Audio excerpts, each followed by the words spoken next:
This technique, Yat Malmgren's actor training, is proven in its effectiveness. Basically, these classes aim to bring the expression of any character's motivations and intentions to the surface of an actor's body.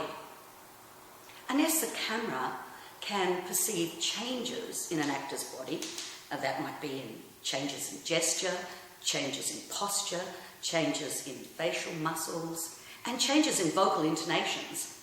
Unless we perceive changes, then it's impossible for an audience to understand what's going on in a character's mind. Now, often actors have habitual ways of expressing themselves, and Yat Malmgren called these fixities. And it means that their performances are not as intriguing or not as fascinating as they could be. And the aim of my classes is to expand every actor's expressive range. The way we do this is by introducing Yat Malmgren's notion of inner attitudes. This is the attitude of any character towards their perceived reality. As we begin to explore inner attitudes, it's possible to break actors' fixities and to expand the modes through which they express themselves in terms of their character choices. When we begin to examine the motivations that drive our actions, then we can begin to differentiate action. We might see, where do our passions come from? Why is it that our tears or laughter happen at a particular point in time? When do we raise our voices or speak more rapidly? Actors really need to examine themselves in depth in order to be able to understand human behaviour. My teachings take a methodological approach to this investigation, and at the same time we apply what we learn to the performance of character in monologues, duologues and improvisations.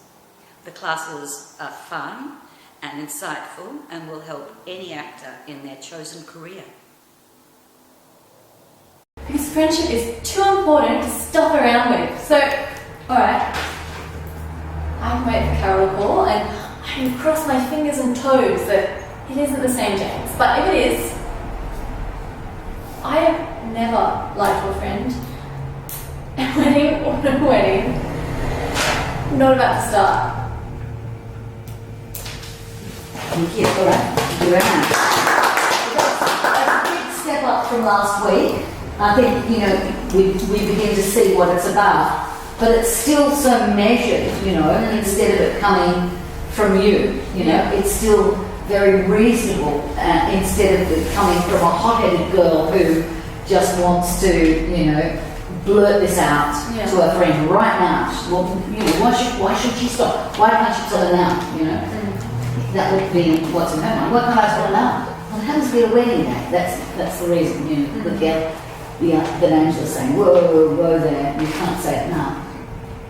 So I think there's still quite a long way to go on that, but there's been an enormous change. And the first thing that's changed is that your voice is a lot brighter, you're a lot more present. So they say, when we're not concerned with our emotions, our voice should be absolutely resonant and present. That's what our custom consult, that's what everybody would be looking for. There's no reason for the voice not to, just be nicely produced and there filling your whole being. So if I'm just interacting with all of you, it's like that. But as we saw when John played that piece with his son, when we are involved with feelings, then our tongues become thicker and our mouth won't move in the same way. And so our voices and our breathing becomes shallower. And for all sorts of reasons, then our voices become different. But it's as if Yana, you wear that all the time, as if you're emotionally involved all the time. And I think there's so many characters where you need to be not emotionally involved.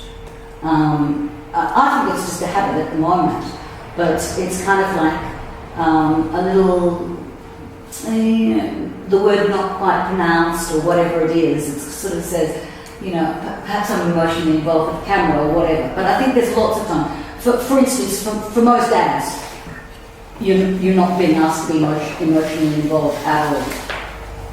So I don't think that this Lucy is emotionally involved at all. That's what I would say. And that's an interesting thing for me to say, because it looks from the text as if she is emotionally involved. But the way that I'm going to shape what it means to be emotionally involved is when we think we are the other person, where we and the other person, this thing of flow, where how that person sees us and how we see ourselves, those identities are actually intermingled. So that's the way in which I'm going to use this word flow. So if we've got something invested in them and they've got something invested in us, and Lucy hasn't got anything invested in any of them. She actually just simply wants to blurt this out to a friend. She's got something invested in her own idea of how men should be treated and, you know, whether they're allowed to step on her toes or not. But she isn't really invested in the others. So you don't think it's concerned at all? You just think it's... You know, when I said there's a word for it in the Yat work, it's called b'nia. It means that I'm really only in it for my own sense of status.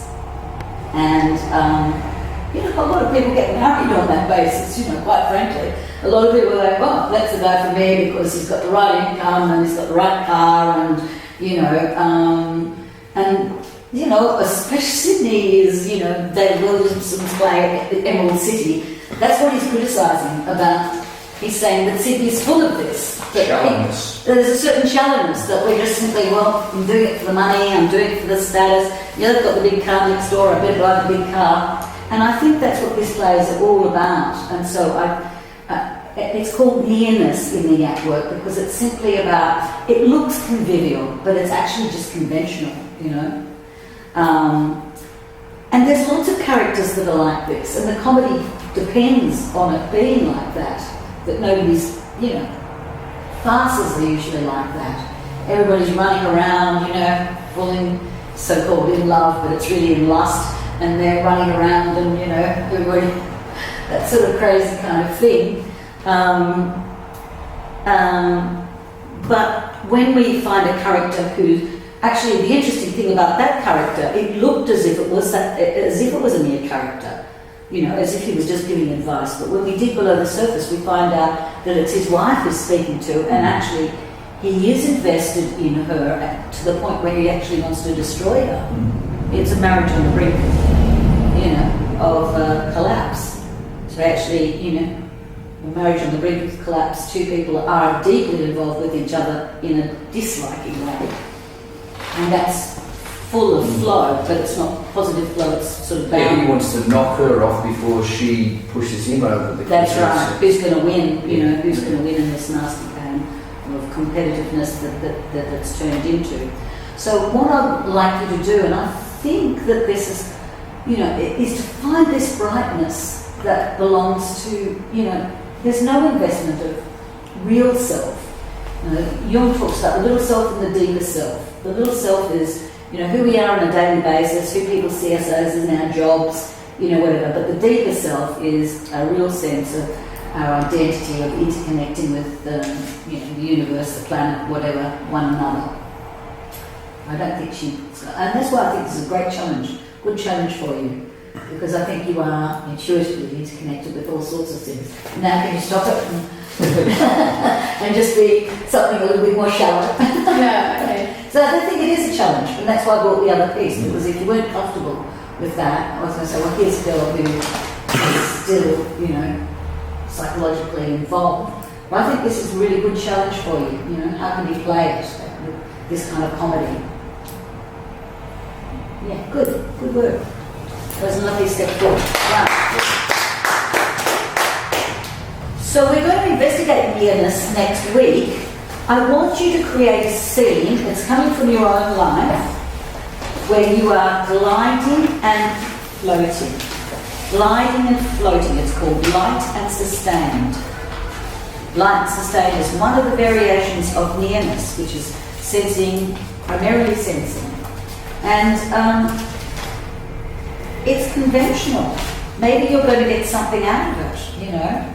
Maybe you're gliding and floating for a purpose.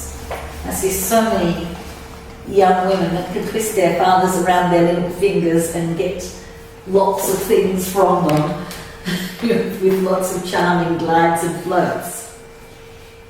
So, gliding and floating, I want there to be a section that's all gliding and then a section that's all floating. And you've got an overall warmth that will be about sensing.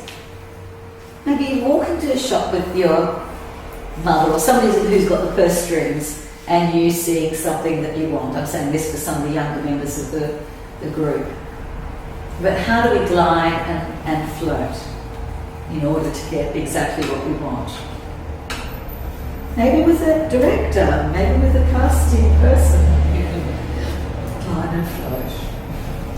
I don't know, it's like how we manipulate people, human one. Like, What? I don't really get what it means that we asking us to do. I'm asking you to do a scene like you did earlier today, so it's from your own life, where you recognise yourself as gliding and floating. You might float first and then glide, or glide first and then float towards somebody in order to get something.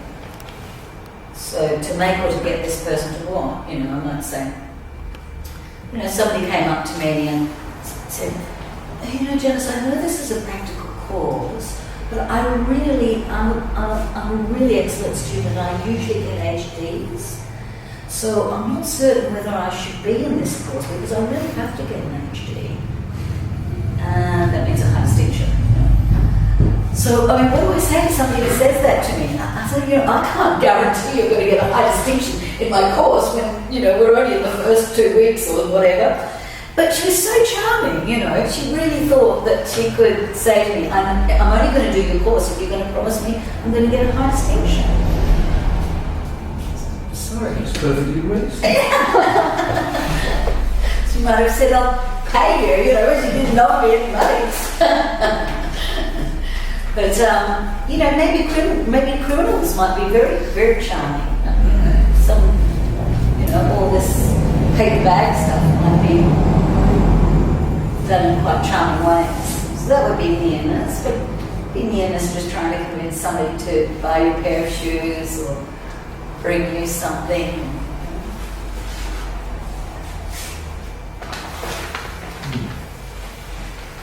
Who would like to go next? I'd like everybody to get a little bit of time at the end so they can set their own. We'll need to push it along. Some people might want to do it this week. If you don't want to do it this week, Rich, that's fine. Yeah? Or Lance, if you don't want to do it, or you do want to do it, it's up to you.